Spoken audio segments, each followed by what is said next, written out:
It's strange how Eraserhead is.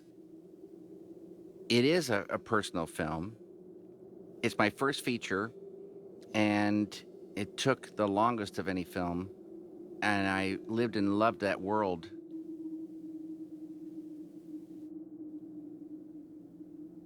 I can't remember when I got the idea, when the word Eraserhead or any part of the idea came to me first. I can't remember whether it was in Philadelphia or when I first came to California. Completely don't remember. Don't remember writing the script, and I don't remember the ideas coming in, especially the initial idea. A lot of times I remember when the first thing kind of came. Maybe I don't, but for sure I don't remember this. It all came from Philadelphia,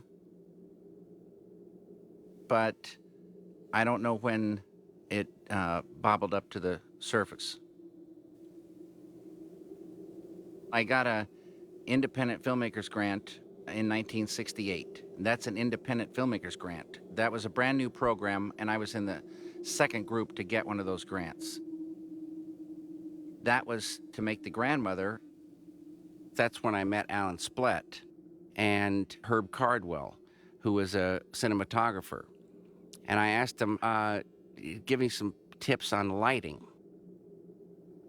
Then when we came time to mix, and I look over and I see this guy, he's like a beanpole in a shiny black suit, 15, 20-year-old suit. And I shake his hand and I can feel the bones rattle in his arm. That was Al. And this guy was as straight as an arrow. And I figured this is never going to happen, not in a million years. And what followed was 63 nonstop days, Saturday, Sunday, of making sounds. And never had so much fun in my life working with Al. But I need extra money to finish the film. So I called Tony Villani in Washington, D.C., where the AFI's headquarters were then. Tony, bless his heart, came all the way up on the train. And I met him at the station, and he came over, and I showed him the film at Calvin Dufresne. And he, really liked what he saw. They gave me $2,200 more to finish the film. And on the way back to the train station, I'm driving him, and he said, David, you should come to the Center for Advanced Film Studies out in California. And luckily, I didn't have an accident, when he said that, because I was like, I started floating. And I was still trying to reach the, the brake and the gas pedal. But they made a booklet showing the center and some of the fellows. Instead of students, they call them fellows. And they took 15 fellows a year. So now they sent this booklet out, and I'm getting this booklet, and on the front cover is this 55-room mansion on 18 acres of land in the middle of Beverly Hills. So you kind of, say, this is, what kind of a fantastic world do we live in, when they got a school like this? And then they open it up, and it goes through all these great directors that came and give talks there, and how much, the industry was helping the school, and different programs, different seminars. And one of the seminars they showed the students sitting in this room with beautiful wood paneling and a fire in the fireplace, giant like Hearst-like fireplace. And some of the students are wearing sweaters. And I'm thinking, what kind of a place is California? Because it's not just, hot all the time. It's sometimes cool enough in the evenings for a fire in the fireplace and wear a sweater. This seemed like the perfect, thing. The Center for Advanced Film Studies started in 1969. I went out in the summer of 1970. Al was placed as head of the sound department. So Al went out actually a month before I did, and he took a little apartment on San Vicente, right down the street from the Whiskey A Go-Go. And then Jack Fisk and my brother John and I drove out in a truck and rolled into town after 3 days on the road at night. And I'm still not getting the feel of LA, but I get a little feel of a nighttime LA. When I woke up the next morning, it was like I was almost blinded. The light was so unbelievable. And I couldn't get over it, how bright it was. I had to stand out in the front of the house getting blinded by this light. And it felt so good. It was unbelievable. Then we walked up to the AFI, it was actually Doheny, the senior's son. It was built for him. It was built in 1929, finished in 29. And it was 55 rooms, reinforced concrete, high on a hill. The real deal. When you go into this place, it's spectacular. And so we all went up there and kind of walked around with their, jaws falling open. And that started, the next sort of phase. I worked on a script called Gardenback, and Frank Danielle and Gil Dennis both sort of took me under their wings. Frank Danielle is the greatest film teacher in the history of the world, and he's since died, bless his heart. But he was unbelievable as a great teacher. And I took a film analysis class with him, and then he and Gil, who was a fellow there, but he was sort of working with Frank, and they would have script meetings with me, but it didn't work out. I was completely fed up. It was going nowhere. It was getting longer, but all my good bits that I liked were, just being filled up in between with stuff I didn't have a clue why it was there. And so the first day of the second year, so now it's 1971. For some reason, I got put into first year classes. And I thought that it was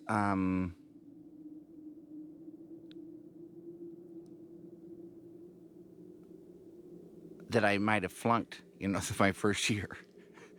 And plus, I was fed up with Gardenback. So I went up to Frank Danielle's office, and I quit. I quit the school and stormed out and went down. I told Al I quit, and he said, I quit as well. So we both went out and went down to the Hamburger Hamlet and had some coffee. And when I got back home, Peggy, my wife at the time, said, what happened? They've been calling you. And so I explained to her, and she said, Frank said, you got to come back. You got to come up and talk. And so eventually I went back up and had a really good talk with Frank. And Frank said, if you're upset, we're doing something wrong. What do you want to do? And I said, I want to make Eraserhead. He said, okay, you'll make Eraserhead. And he said, it's a 21-page script, so it's a 21-minute film. I said, no, I think it's a hair longer than that. And he said, okay, it's a 42-minute film. I said, okay, and off I went. And that was the beginning of it. Somehow, I had a script of Eraserhead by 1971. There wasn't really a script. it was a 22-page thing, and I don't know what people really got from that script. I know that Frank Danielle, who was the dean of the school, he died um, maybe 5 years ago. And at his funeral, his son told me that Frank himself didn't really like Eraserhead, but he didn't, the script, and maybe the film too, I don't know. But he said that it was important that I be able to do it. And a man was on the board of directors at AFI. This is what his son, Frank's son, told me, and told Frank, this is not the kind of film that we make here at the American Film Institute. And Frank said, this is exactly the kind of film, we should be making here at the American Film Institute. So it got strange, and as it turns out, I never knew about this till 5 years ago. Frank turned in his resignation, thinking it would not be accepted, and they accepted his resignation from his son's story because of Eraserhead. And Frank left the AFI.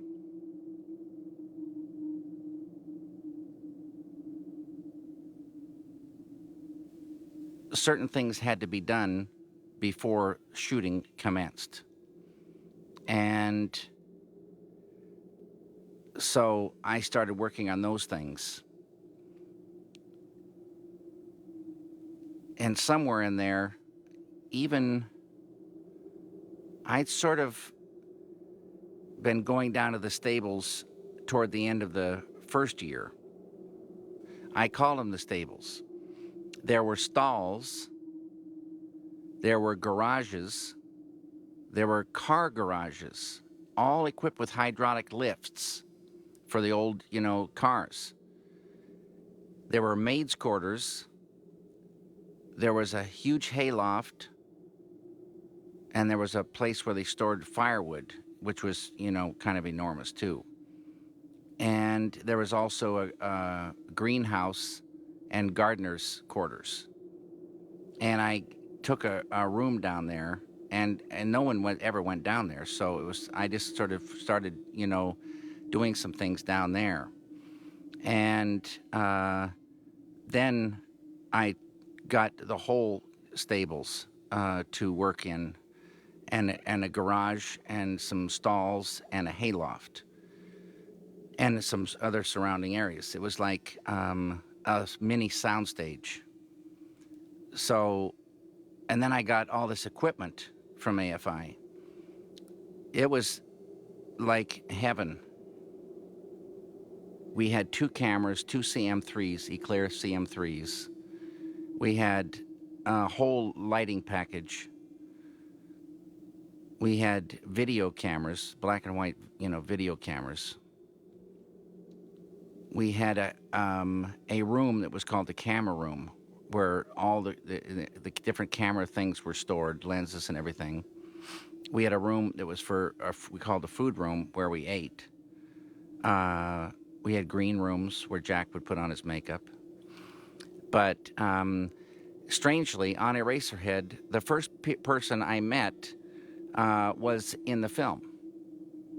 I never saw, I'm pretty sure I never saw more than one actor before the thing was cast. Yeah, mostly friends would tell me about someone, or someone else would tell me about someone, and this person would come in, bango, this was, like perfect. And I said, you're perfect. It was weird. I felt bad about it because I said, I'm not, seeing enough people. And, but they just come in, and they just had it was like fate was just dropping them on the doorstep. The most important actor was Henry Spencer. There was a guy at AFI named David Lindemann, who was a theater director in San Francisco before he came down to AFI as a student. And he knew lots of actors. So one day, I described the character I was looking for as best I could, and he said there are two people that I would recommend. One of them, his name was Jack Nance. So I said, okay, and I made this arrangement to meet Jack. And Jeannie Bates was the only one I had doubts about because she was so beautiful. When she walked in, she looked, way too beautiful. And I told her, I said, uh, you gotta, understand, you're too beautiful. And, but she had a fixation. It was weird. And she said she would work very hard, to get, into that and look that way. And I built her a drooping eye and a wart and some facial hair. And she did the rest. And she just did a beautiful job.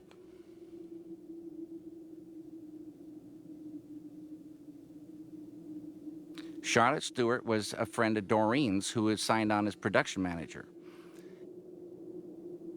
And Charlotte was in Little House on the Prairie in those days. And many times she'd come in with all this, TV makeup on, and we'd have to get all that stuff off, and then frump her up, and then she'd be ready to go.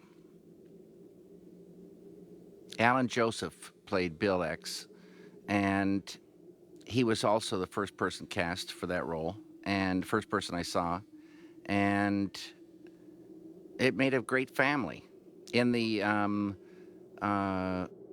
those early Polaroids, you can see a family picture of the three of them, and it's a good-looking family. It was a great group, all the people. Everybody was great to work with. Everybody, got there, and the rest of the world disappeared, and we were in a space that everyone seemed to understand. The crew was Doreen Small, Catherine Colson, Herb Cardwell, me, and Jack. And that was the crew for most of the picture. Herb Cardwell was the first DP. Herb worked for 9 months. Herb is a great DP. And Herb died when he was 35 years old. He died in his sleep. That was long after he finished, working on Eraserhead. One day, Herb took me and Peggy flying, and he said, there's a beautiful airport north of here in the desert. And we flew up there, beautiful day. Landed just like the most perfect smooth landing. Herb is the only guy I know, he's the best driver in the world.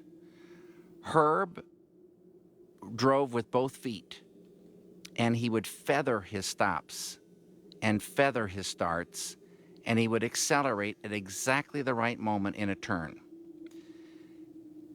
You never feel any tension. You are very relaxed. Everything is smooth, and you're not rocking to and fro or side to side. But anyway, it's beautiful. Herb's driving in the same way he flies, so smooth, perfect. And we went out, and after we'd landed in the desert, and kind of walked around in the desert, and then flew back. And when we landed in L.A., it was night, and we were taxiing to the place where he was going to, stop his plane, and he radioed to the tower, and the sound of his voice and the character of his voice, all the hair went up on my back of my neck, and I got goosebumps all over. And it occurred to me that Herb, in another life, was a long distance space pilot. The way he said goodnight to the the tower, it was like he would have been flying for millions of years. It was the weirdest thing. The guy was a pilot, and it was very beautiful the way he said goodnight to the tower. It was incredible. And when Herb had to leave because he couldn't afford to stay anymore, Tony Villani told me about Fred, and he came to AFI as a cinematography student. Fred and I met, and Fred had a very good attitude, and talked with Herb, and it felt like the right thing. And then this transition, brought Fred into the mix. And then Fred Elms took over, and Herb brought Fred up to speed over a 2 or 3 or 4 week transition. And Fred then shot for 3 more years. One day, Jack Fisk and we found out that a studio was being shut down. It was kind of a cloudy day, and we went and rented a 35-foot flatbed and drove over to this place. And the clouds made it seem like there was a kind of a roof on the world. So when we went into the place, it was like, even though a lot of the place was open, it seemed like it was under a roof.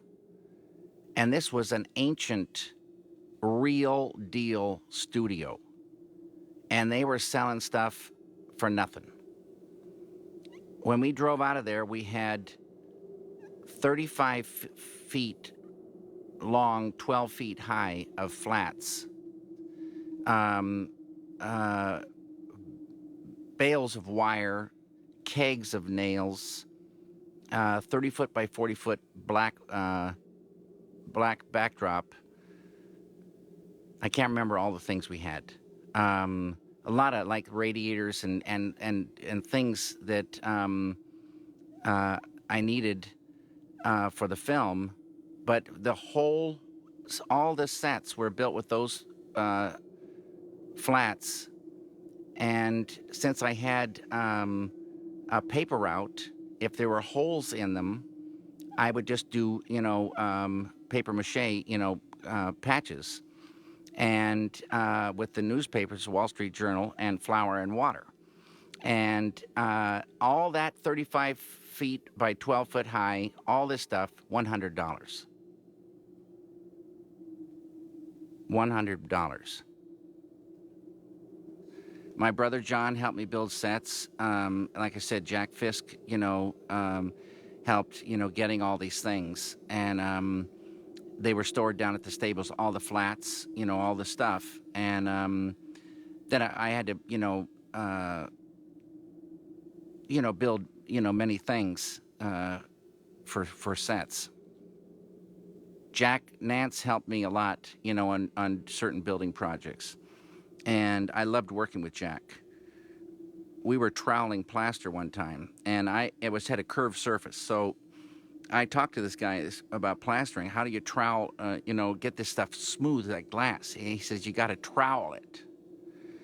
And so Jack and I just kept saying, you got to trowel it, all day long, troweling this thing. And finally got it pretty smooth. But it wasn't all day long. It was all month long. It was more like that. Jack at first wore the skin off his hands because he wasn't wearing gloves. And, plaster, a lot of plaster has sand in it. And so when you're rubbing stuff down with your bare hands, you don't realize it at first. But the skin sort of starts turning to jelly and rubs off. And you can start seeing your bones. And their hand's on fire, and it's really bright red. And Jack did this. Jack did a lot of crazy stuff. There were several props that I needed, and a deal was struck through AFI and Warner Brothers. I just could drive on, and this was 1971. I met an old timer that had been at that studio for years and years and years, head of the prop department. Welcomes me, in we go. What do you want? Up one aisle, down the other. Unbelievable stuff. I'd say, could I, get this thing here? He says, put it out there on your truck, and I just went through, and about 4 years later, I returned those props, all different people, all different looking place. They had no record of it, nothing. Al was head of the sound department, so we had all the equipment that Al had at our disposal, and that included Nagras and microphones and cabling and all that. And since there's not a lot of sync sound, dialogue in the film, but still, Al recorded all that. And the room, as every room is, it was a hair too live. And as everybody knows, you can add echo, but you can't take it away. So we built sound blankets, and the sound blankets were burlap around fiberglass and then grommeted along the edge. And so the grommets, you could hang them on nails at the top of the set walls, and then the sound blankets would drape down, and you could move them around real nice. They were light. And I think AFI wanted to, them built, and theoretically they would keep them and use them. So we made a budget and put all the materials in there and found out how much they cost and all this kind of stuff. And Al, before his incarnation as a sound man, was an accountant in Philadelphia at breweries. So Al was a pretty much of an ace on an adding machine. He and the other accountants would go so fast they'd jam the machines. And Al was so rapid, he would jam the best machines. And so he wanted to go, after we finished this budget, next door to the AFI accounting department and tally these numbers up. So we went over there, and there was a girl at the desk, and Al said, could we borrow the adding machine?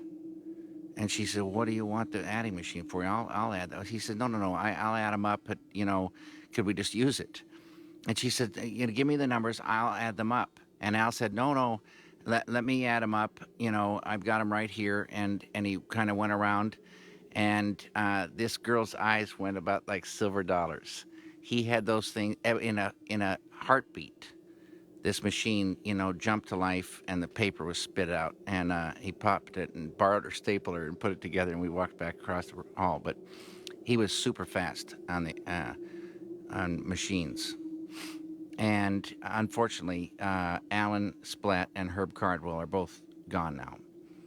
But Al is legally blind, and but Herb can hear and see. Al and Herb decided they were going to fly across the country, and Al was going to be the navigator, and he had all the maps and everything like that. But Al would be reading his maps, very close, and because he was so blind. And the first leg of the trip, they were going up to Pocatello, Idaho.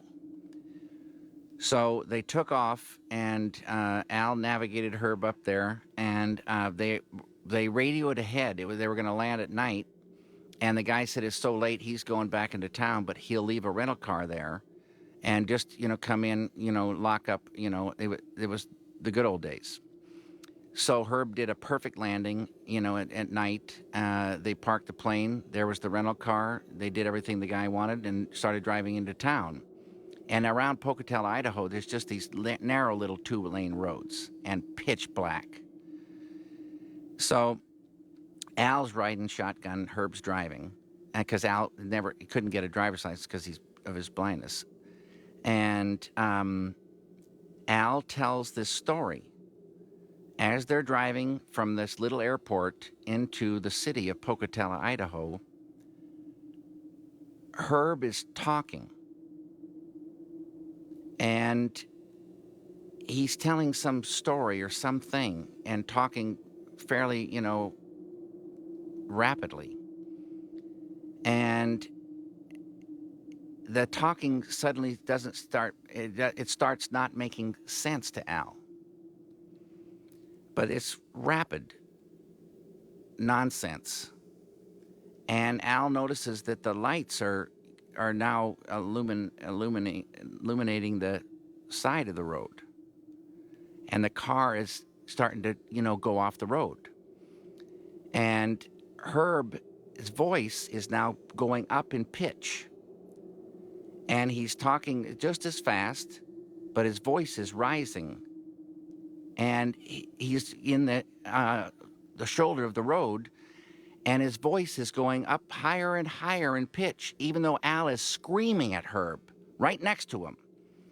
Herb doesn't hear. He keeps talking, and his voice, it comes to a little squeak coming out of him. And finally, Al goes over and hits him or yells loud enough, and Herb comes out and comes back onto the road just in the nick of time.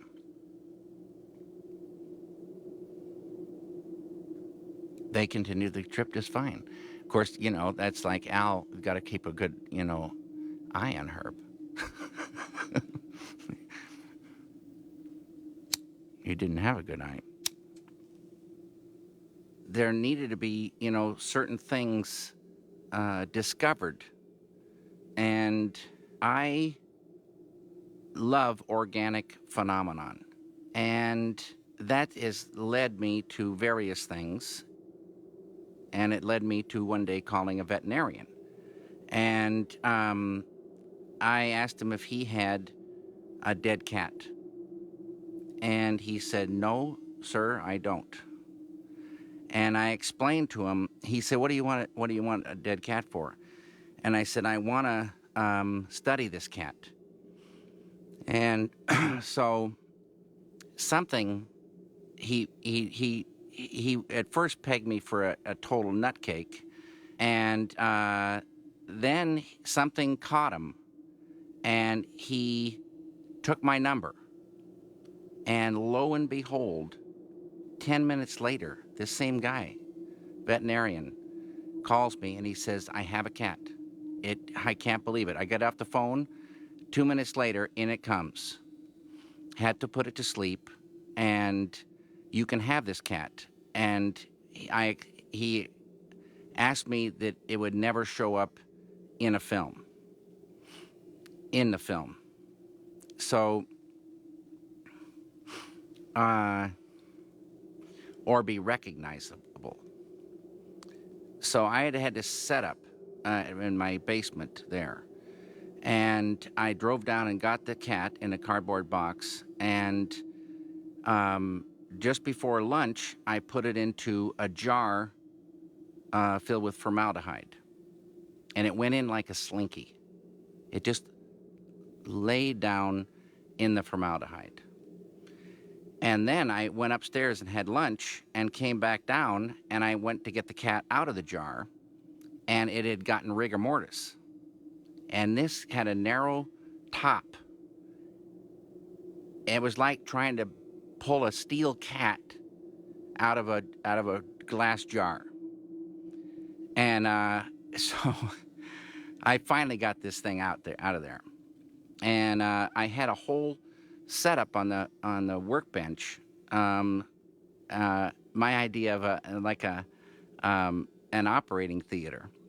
And I went to work getting inside this cat. And when I opened up the inside, it was unbelievable. And it's, if you've seen Fellini's Roma, there's the organs inside the cat were brilliant colors. And as soon as the air got to the organs, the color just started draining out right before your eyes. Just draining away before your eyes. Just like when they'd open up these, things under the city, and these ancient things were perfect, and the air starts getting to them, and they start fading. So, but studying this cat was kind of, important. There was no time put on it, but the school went 2 years. So theoretically, um, I would be finished with this film by the end of the second year. And by the end of the second year, I hadn't yet started shooting. So we started shooting in June of 72.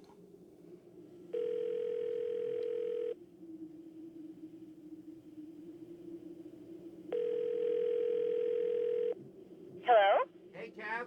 Hey, David. Do you have some stories you want to talk about, Catherine? You know, I was, God, I got a lot of stories. I really remember well the very first night of shooting. I remember being up in that hayloft part. Right. And it was like we set up a whole little set, and then there was the room with the couch, and I remember keeping Jack's hair a photo ready, Right. I remember when Jack had his first haircut, which was the afternoon of the first day of shooting. And I wanted it short on the sides, tall on top. Jack and Catherine had a friend who was a professional barber who drove out to the stables. He got his haircut in the hayloft, and in the hayloft held the ex's, interior. So in the afternoon, Jack got his hair cut, and I stayed there with the barber and Jack and said it's looking good, and the barber left. But I still had a big surprise ahead of me. I'm not sure if it was Catherine or Charlotte Stewart, Catherine Colson or Charlotte Stewart, who combed his hair first. Eventually, Catherine's job was to comb Jack's hair. But Jack has, as luck would have it, a certain type of hair. And when you comb it up, it stays up. So it was long on top. And when Jack came in, it was a very big shock. And some people said, David, you can't do that. That's too strange. But it was so perfect in proportion to Jack's body. Henry, forget Jack. He was turning into Henry. It was so beautiful. And so it stayed. But even so, that first day, it's not quite as high as it eventually, got. There's little stages to the hair, but it was pretty high. But when we would drive Jack around as Henry, he would sit in the back, in the middle of the back seat, because people would, there was no strange hair in those days. I mean, there was hippie hair, but not hair like that. And he would draw a small crowd, and people would start coming around. And so we had to kind of keep him hidden as we went around. That was kind of hard on him, because we'd go for long periods of time before we'd shoot again, and then I'd have to cut it all over again, because cutting his hair was really, I think it's what destroyed the marriage, ultimately. Because I had to keep teasing it, remember? Jack had the most incredible hair. He did. He used to wear all these different hats to try and kind of mush it up under his hat. And I remember my family never really knew him without that weird hair.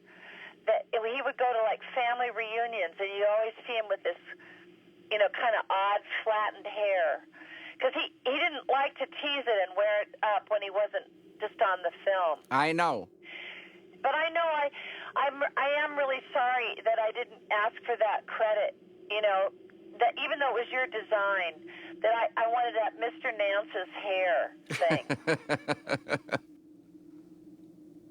And his suit came from Goodwill.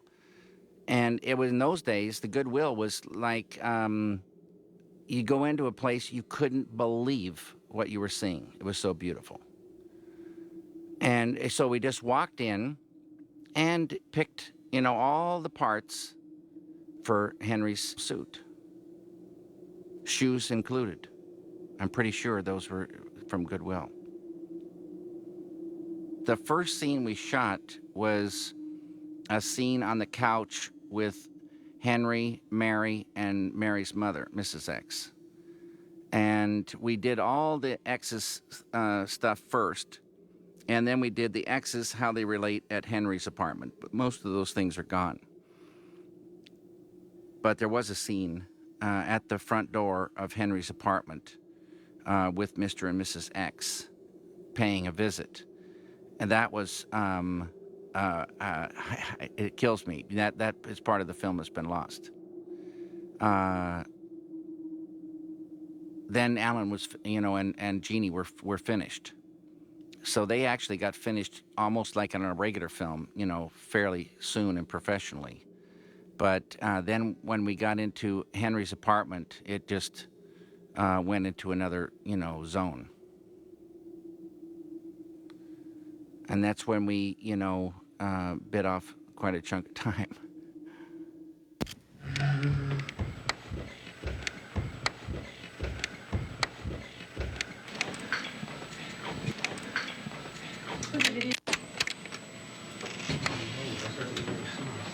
No. Hi, Fred. Hiya, Fred. And we would work at night. So people would start showing up at about 4:35 in the afternoon. And eventually we would have some dinner and start going to work. But unfortunately, the pace was quite slow. We'd set it up for hours and hours and light it and stuff. See, I think that time was really kind of a wonderful distortion because it wasn't really important how long something took. It was what was important is how it really looked and felt. And nobody was really pushing because after a while, they just sort of like forgot about us, right? Exactly right, Kath. We just got to keep going and keep going and keep going. See, what I want to do is have mainly the look on Henry's face, God, it's just like so real. I just feel like he's here. But anyway, the look on Henry's face just when he's getting ready to cut, the big cut. Well, you do a run through. Jack may be in his robe or something like this, and he's going to be in his suit. And you rehearse with no lighting. And then Good actor, act. then his point of view of the scissors. Those are the ones point of view shots that are really important, okay? Those two are really important. Now the opening up we can do third person, and the cutting. So it's really one shot then, Dora, at the very top of the list.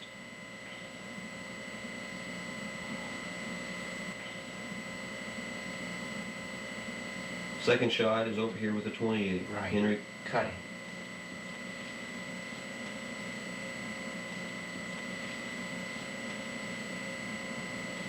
Henry cuts. He gets halfway up, we stop, we move over here with the 90.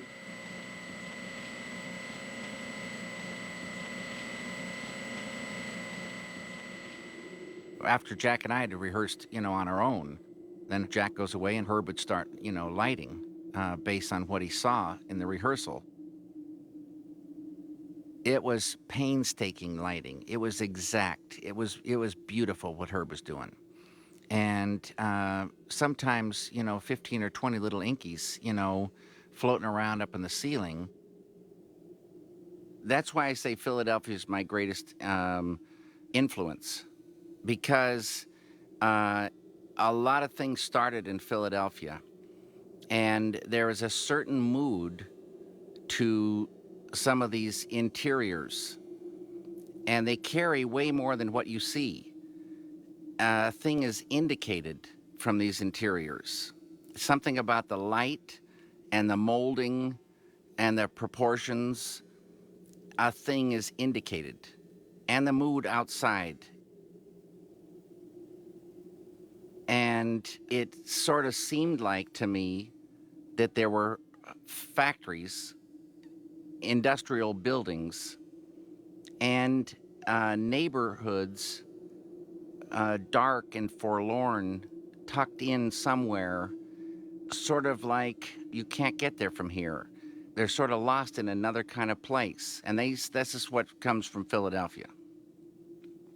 And this is the world of Eraserhead, where you can be in a room and feel the exterior and know what it is like, just from a mood.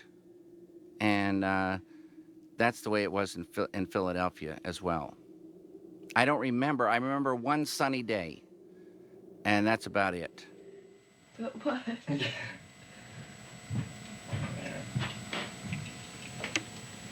Crazy. These man isn't coming. Unfair. Jack was one of the all-time greats at hitting marks. Completely together. We'd work out the tiniest details, and first time, every time after that, he'd, get it, just right. Dr. Desmond Cooley complex. Well, this is a 90mm lens, and I have a big slate. Did you already put it on? Well, the thing is that with a small crew working at night, and see, Catherine, I think she's the heroine of the thing, because she wasn't even supposed to be helping. But she ended up, she had a waitress job in the day and then would stay up all night. And she'd bring, grilled cheese and fries and different things sometimes home from the restaurant to AFI, to the stables. Or we had a hot plate, and she would cook things, for us. So she was really burning that candle. Catherine? Yeah. You had a job during the day, didn't you? Yeah, well, I had a few of them. I mean, one of the jobs I had was when I was a waitress? Working at Barbecue Heaven. And then you would bring I worked at Barbecue Heaven at lunchtime so that I could sleep till like around 11 and go in, and then we would get you odd jobs at the restaurant, remember? I don't remember that. You fixed the roof for them. I did? One time, yeah, because they'd give you grilled cheese sandwiches and French fries. Wow. So you did like odd jobs. This was that restaurant in Beverly Hills on the corner. Yeah, I remember you working there, but I don't remember. Yeah, no, that was a way for you to get like free food. Getting takeout food was really expensive, so I started making dinner. Right. And then pretty soon we were making breakfast and lunch. Right. And we cooked it all on that little hot plate. Remember that? I sure do, Catherine. Yeah, and there's a lot of grilled cheese, and then for a long time there you were into egg salad, as I recall. Uh-huh. And you like to eat the same thing every day, and a lot of us kind of got used to that. But each person had kind of fixations on food. And Al ate these small yogurts, pure yogurt, out of plastic containers, though. And he would use a plastic spoon. And Jack Nance couldn't stand the way Al ate yogurt, especially when he got near the bottom, was trying to get the last little bit out, and that spoon scraping on that plastic. It was pretty funny. Didn't you start out holding the boom, Catherine? Yeah, the first thing I did was hold the boom for Alan. Right. Then I learned how to be a camera assistant during that time. And I really am glad I learned how to do that. I can still tell what 3 feet 8 inches is, That's fantastic, Catherine. And when I first met you, I remember going in for my interview for the nurse. And I'm really kind of sorry we never shot that scene. There was a scene, which was never even shot, of a nurse in a hospital basement where they went to get the baby. And Catherine was going to play that nurse, but she never got to play it.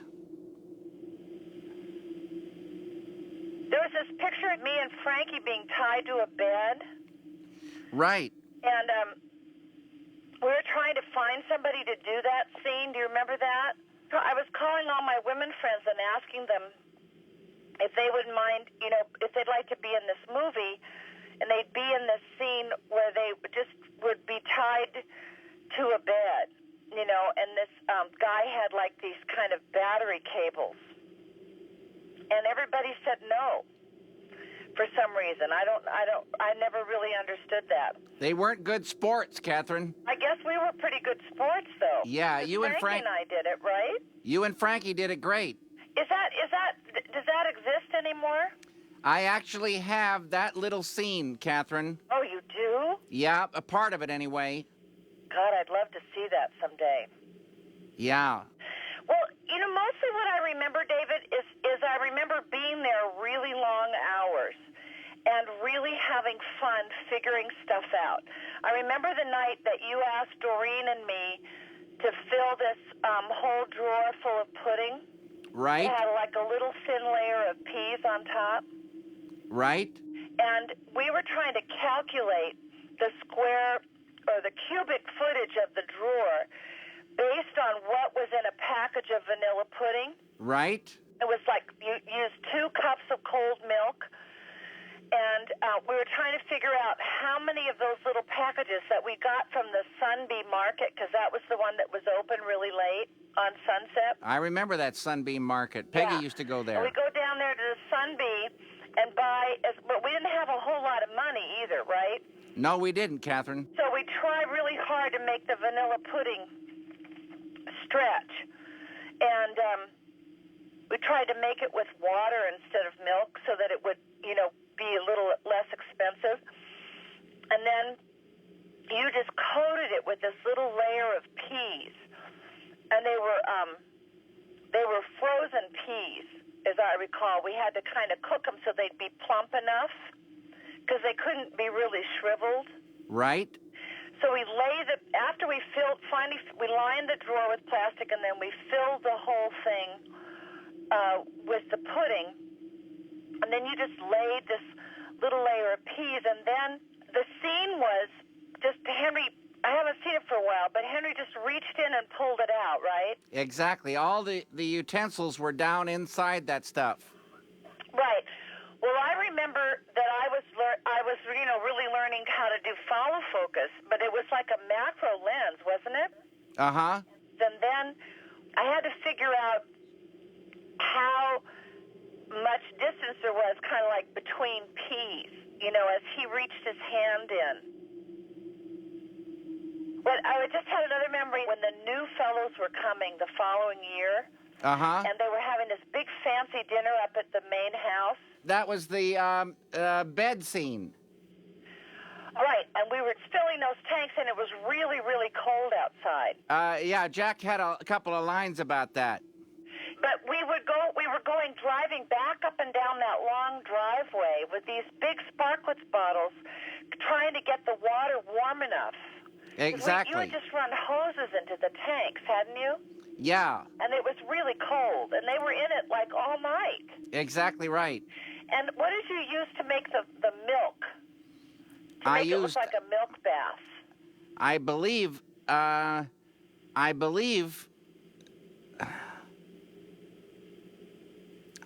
we used milk. I think we did. I think so. I think we used milk, and that was another reason why the warm water wasn't such a good idea, although it didn't really heat the tanks completely. We'd bring down these Sparklets bottles and pour a little bit of warm in. But you know how milk is when it gets warm? Yeah, it's nice. Yeah, it tastes okay, but I don't remember it smelling really great. Uh-huh. But I remember Judith and Jack being really, really good sports. They were throughout it all. fantastic. I think Jack kind of enjoyed being in there with Judith. I think he might have. Yeah, as a matter of fact, I don't even remember that bothering me at all.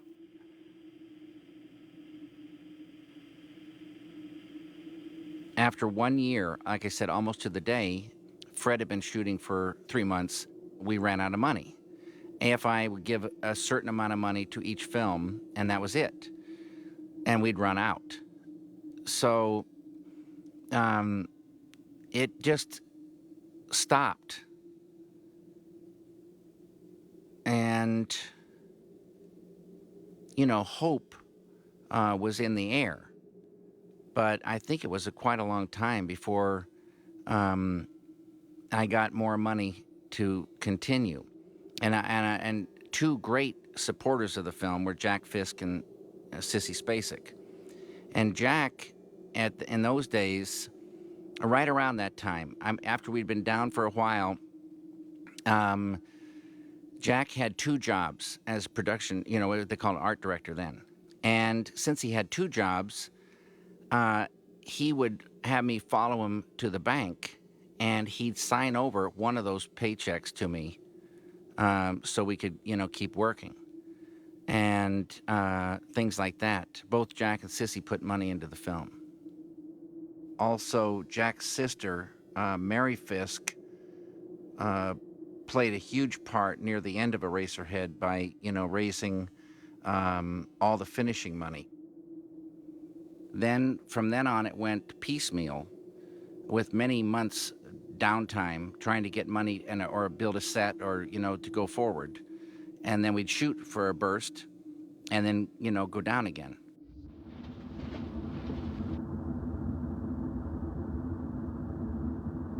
I know pretty clearly that there's one particular shot when Henry walks down the hall, he puts his hand on the doorknob and turns it, and there's a cut. A year and a half later, he comes through the door.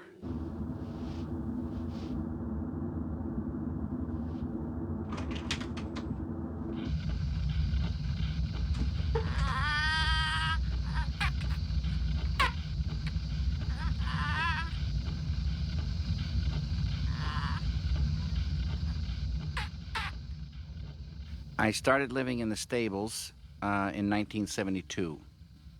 To live and work in the same place is the best.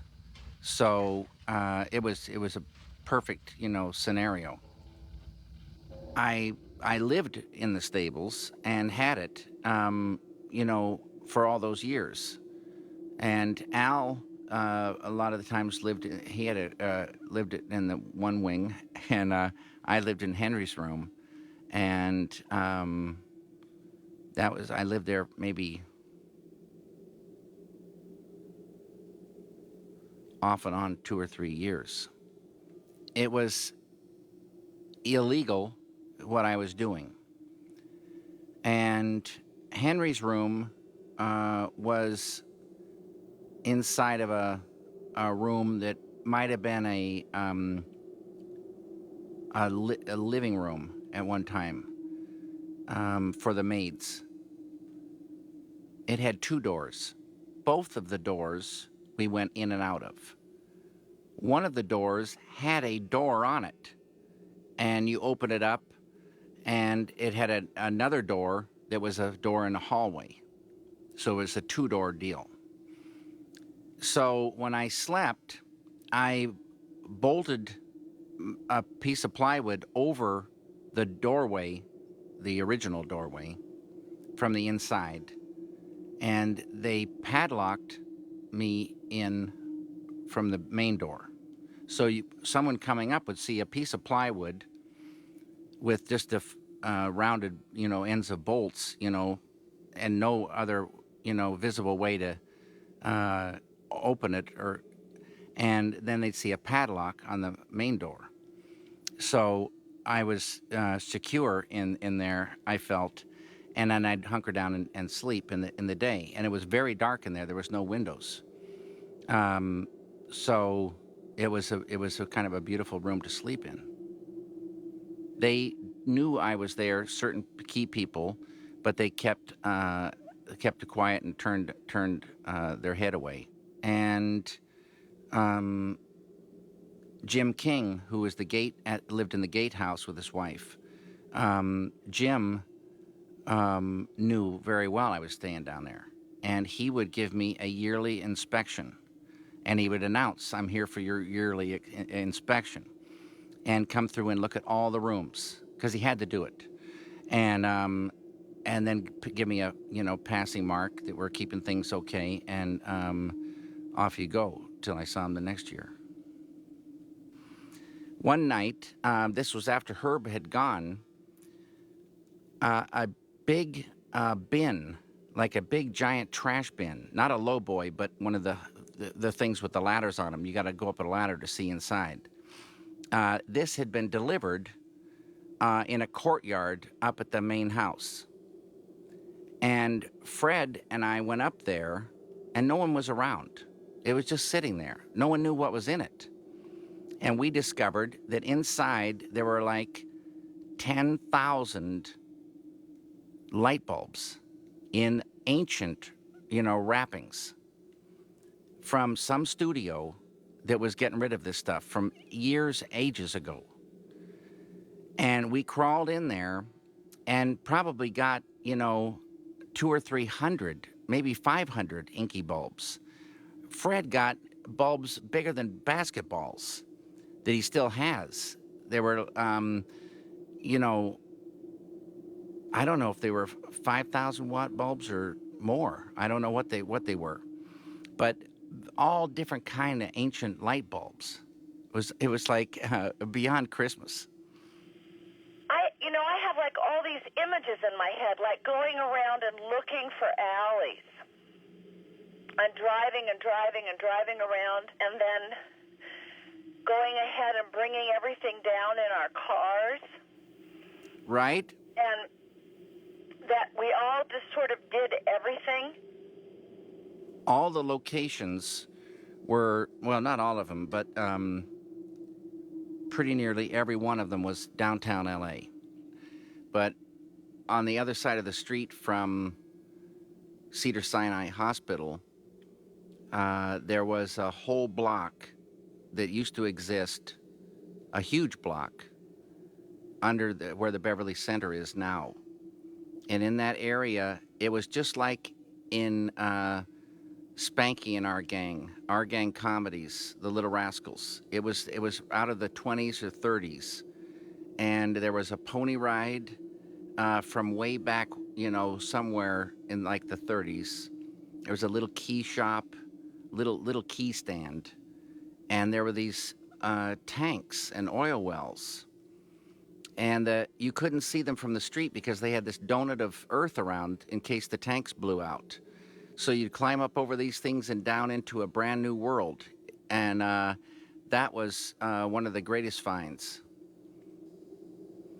And right next to where this happened, there was a narrow tank coming up out of the ground. And it was surrounded by a donut of water. But just down at the bottom of the water, there was tar. Who knows how thick it was. And tar preserves things. And the cat has served many purposes. But I lowered this cat in there, and then about a year later came back and pulled the wire, and the cat came out, impregnated with tar. And I laid the cat down on the ground and came back another year later, and it was a perfect marriage of cat and earth. Tar impregnated cat in earth. And I have a photograph of that. But the cat did end up in a scene, but it was unrecognizable.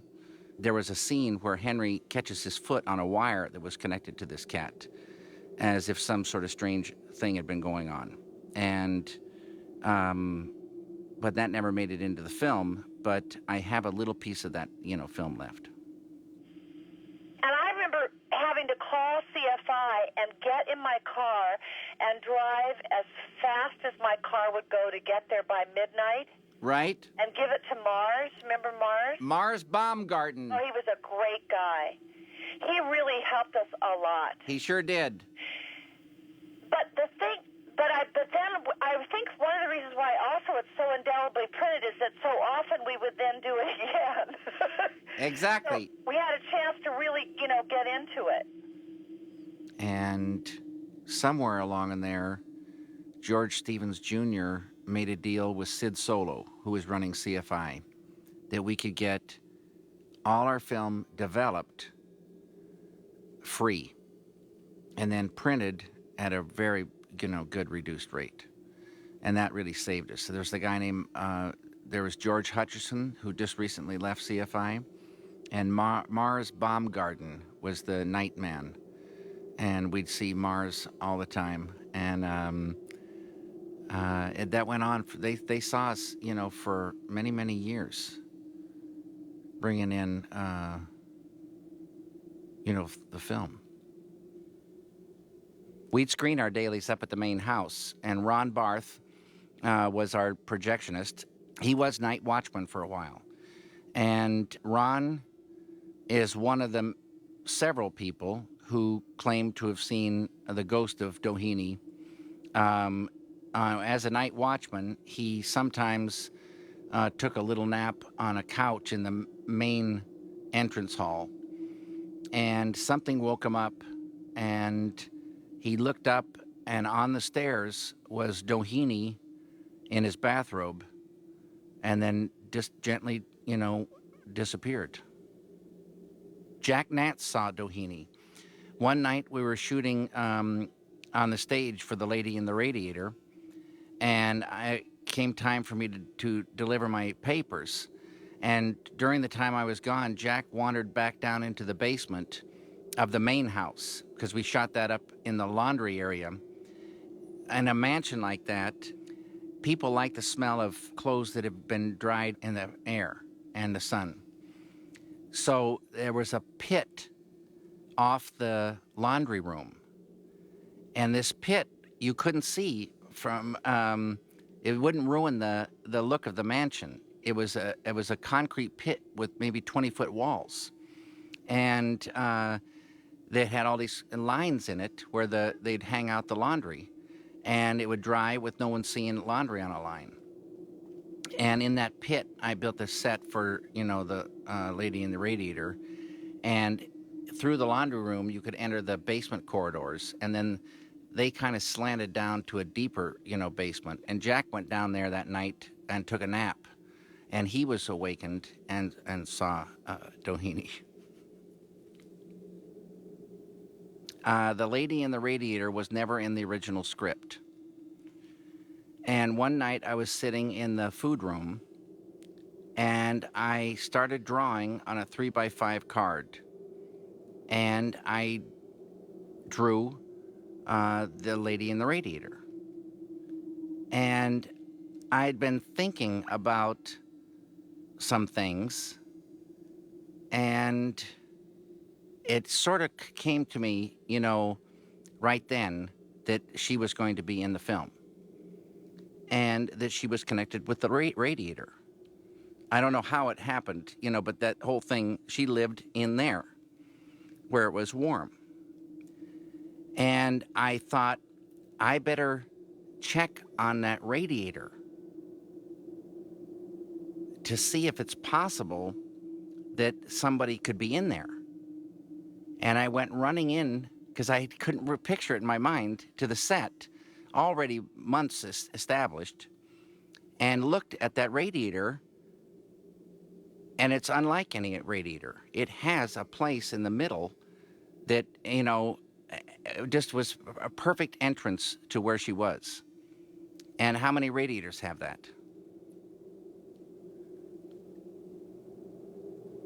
And it went like that until 1976, when I was asked to leave the stables when George Stevens Jr. kind of thought they would make a great place for him to have an editing room. And so I had to get out. And I was practically finished, but we rallied and finished up everything in time and left. I think it was 75. And it might have been 75. Catherine. What? How many years did you work on Eraserhead? I think about 4. No, you worked 6 years. 6? Yeah. Well, maybe It was a 5. long time of my life. Maybe 5 years. Yeah, I remember being really young when I started, and I'm just looking at these pictures of all of us. Um, you know, we kind of, when we finished it, we were all looked a little bit older. It became kind of like the more challenges. I mean, it was from filling the drawer of pudding to, dyeing the sheets with tea so that they weren't too white. All those things just became what we normally did in the course of a day. So when I went on to work on other movies, everything which was so compartmentalized always seemed not quite the real thing. Exactly. Eraserhead really felt like the real thing. And you were always in charge. You always knew exactly what you wanted, but you had each of us feeling like we were really part of it, which I think we were. But it was really helping you with this vision. Then, in '76, sometime, maybe, I can't remember when, sometime in there, we finished Eraserhead.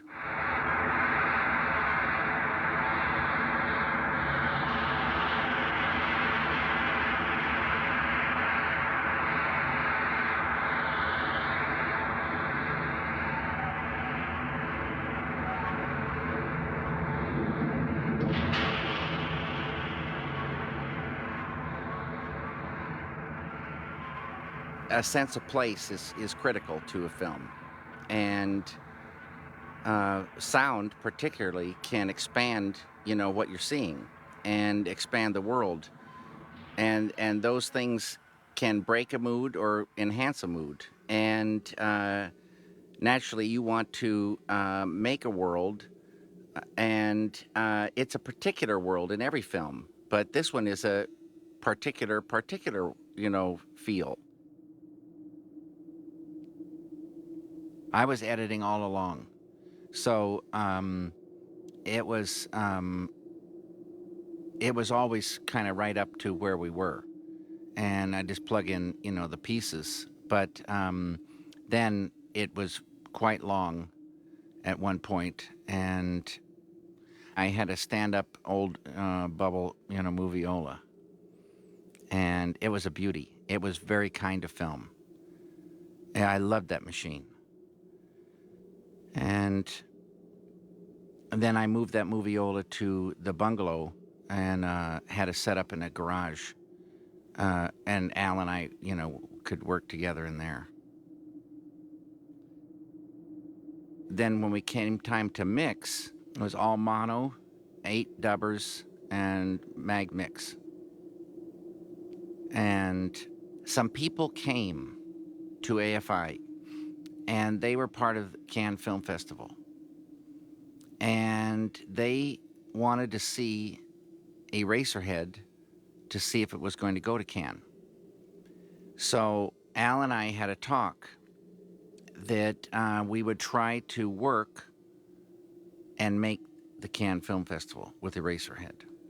And Al said, I'll do it. I'll go, 24 hours. But if you will not take your Bob's break in the afternoon, which almost killed me. But I said, okay, Al, I'll do that. But it's killing me. So every afternoon at 2:30, I'd get in this thing and want to go out. We just kept working. And eventually, Al said, okay, look, we won't go all the way to Bob's, but we'll go up to the Hamburger Hamlet and have a coffee. And so that's what we did. We went up there, and then I discovered this Dutch apple pie. And then I got the bill for, the piece of Dutch apple pie. And I had to stop, doing that. And then I was in a grocery store, and I saw a Dutch apple pie, almost exactly the same price for a whole pie as it was for one slice at Hamburger Hamlet. So I bought this pie, and you just put it in the oven, and then you put it in the refrigerator, and I would take a slice of pie and wrap it in a wax paper and put it under my jacket. And then I'd eat that in the hamburger Hamlet and surreptitiously. And that was a real thrill. We didn't have any money for sound stock. So somehow we heard there were bins of sound stock that the sound editors from Warner Brothers would throw away. Big trash bins filled with it. And so there was somebody connected to AFI that was working over there. We got on the lot. And then we found these bins. And in preparation, I'd removed the back seat of the Volkswagen. And we filled every square inch of that Volkswagen full of almost total clean reels. And then Al had a degausser. So we degaussed everything when we got back. And all the stock for Eraserhead came from the throwaway bins at Warner Brothers. We finished, Al and I, the mix was done, but the film was not married, sound and picture. So there were 12 reels of sound and 12 reels of picture. And this had to go right now to New York City because they were screening films for Cannes. So I took the last money in the bank and got an airline ticket, a red eye, to New York. And I got there, like really early in the morning, and found out that there were 4 or 5 films ahead of me that they got to look at before they look at Eraserhead. So I'm eating this donuts and having coffee and sitting on the curb out there, and kept going in. And the guy says 2 more films and like that till they started running Eraserhead. And so finally it was over, packed it up, came back, and never heard anything. And so I made a phone call, and it turns out that the people who I thought were looking at the film in that room had left New York for Paris 2 days earlier. And the guy was showing films to an empty house. So Eraserhead never went to Cannes. I invited friends, and we had a kind of a formal screening of Eraserhead when it was finally finished. And that my parents came to the first screening of Eraserhead. And afterwards, someone sitting next to my mother told me, she said, when the lights came up, "Oh, I wouldn't want to have a dream like that." The film showed at Filmex 77. That was the official first screening of Eraserhead. And I was too afraid to go in with the people, so I paced outside. And it seemed like the film was 400 hours long. And I was dying. And there was a little button behind the last row of seats in this giant theater. And you just push this button and it bumps the sound, 2 dB. And I had pushed it a bunch of times, but I pushed it too many times. So not only was the film very, very long, but I think it was killing people in the front rows. And so Fred drove me home that night, and I told him, I said, I'm cutting the film tonight, and I'm going to cut this scene, this scene, this scene. And Fred was, completely against it and told me I was crazy. Are you sure? I said, I am positive. And I went in and I cut the composite, print. And that's something you really, shouldn't do. And then I had to go over to CFI because I didn't know how to stitch this thing together after I did it to make that work. And I had this editor over there, and he became very confused because I had to bring him up to speed and all this stuff and bring him, a bunch of elements. Finally, it got straightened out, and a new picture and soundtrack were made. 20 minutes shorter. the way it is now, the way it was supposed to be. You know, I just needed to suffer that screening. I wish I had those scenes because I loved them as little scenes, but they didn't belong in the film. I could have done a lot better job taking care of things. Um, Sometimes everyone has the experience when they need to move to another place. They find they can't take as much stuff with them as they would like. And so later on, they look back and they wish they had taken a couple more things.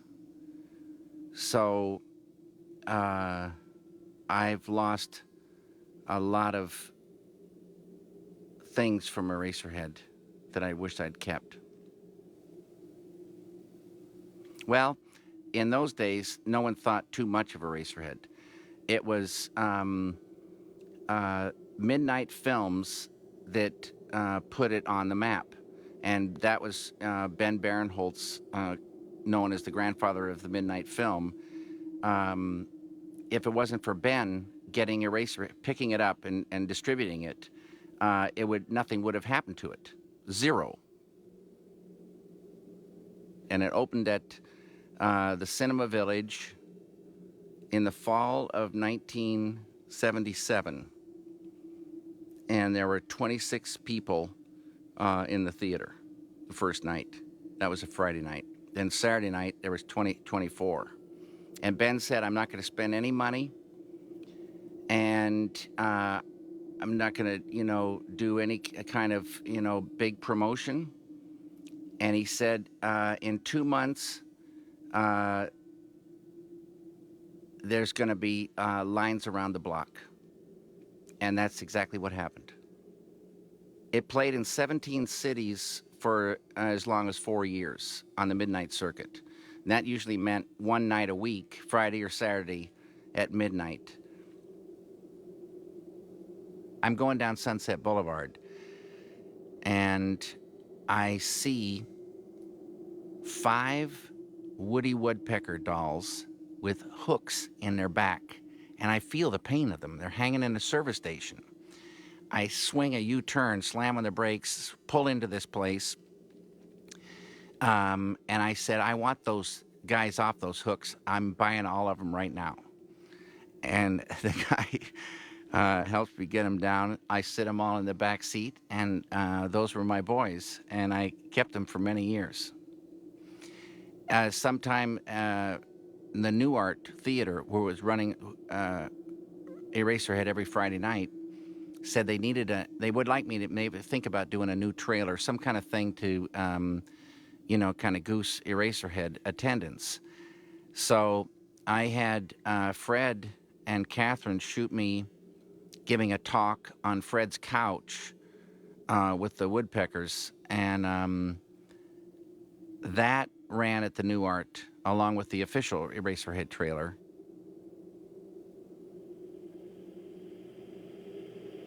I haven't seen the movie in a really long time, but I do remember that night that you showed it to the cast and crew of Dune. I think I might have brought the print down with me when I came down to visit. Uh-huh. So then you screened it for the crew, and we watched it. We stood in the back and watched it, Jack and you and me and Fred and I think Jenny, and we were all watching it for the first time in quite a while, and nobody was saying, they weren't responding a whole lot, and then it was over, and we were like really kind of feeling good about the work, and it was like you were really looking forward to hearing what people had to say, and they walked out, and they all just walked by you and said, gracias, senor. It was very funny. They just didn't know quite what to say. It is a personal film, and no reviewer or critic or viewer has ever given an interpretation that is my interpretation. Since the, 25 years or more that it's been out.